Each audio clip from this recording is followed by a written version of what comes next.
Օրեր առաջ վարչապետ Նիկոլ Փաշինյանը գործարարների հետ հանդիպմանը մի այսպիսի միտք արտաբերեց։ Ասաց, թե Հայաստանի պետական շահը տնտեսական զարգացումն է։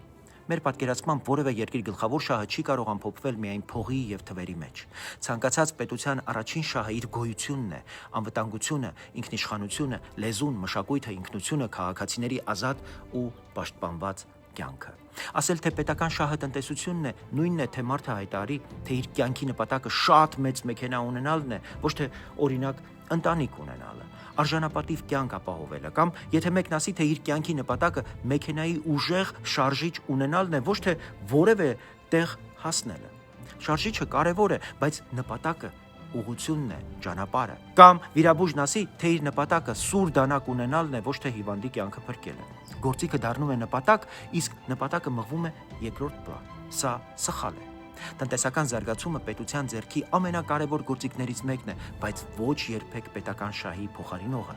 Եթե փողը շատանում է, բայց երկիրը չի դառնում ավելի անվտանգ, սահմանները չեն ամրանում, ժողովրդի արժանապատվությունը չի պաշտպանվում, կրթությունը չի զարգանում, ապա այդ աճը ծառայում է ոչ թե պետությանը, այլ մի քանի խմբերի բարեկեցությանը։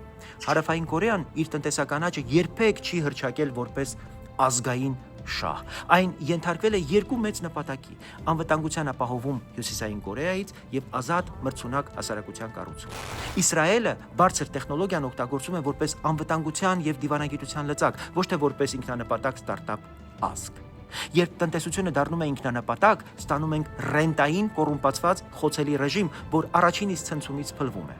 Հայաստանի համար պետական շահը ինքնիշխան, անվտանգ, ժողովրդավար, արժանապատիվ երկրի գոյությունն է։ Դրան պետք է ծառայեն բանակը, դիվանագիտությունը, կրթությունը, տնտեսությունը եւ մեր բացառիկ ուժը՝ սփյուռքը։ Երբ տնտեսական զարգացումը դրվում է վերևում, իսկ մնացածը ներքևում, ստացվում է դատարկ շինարարություն առանց մտքի, առանց հոգու, առանց գաղափարի։ Պետությունը նախ գաղափար է,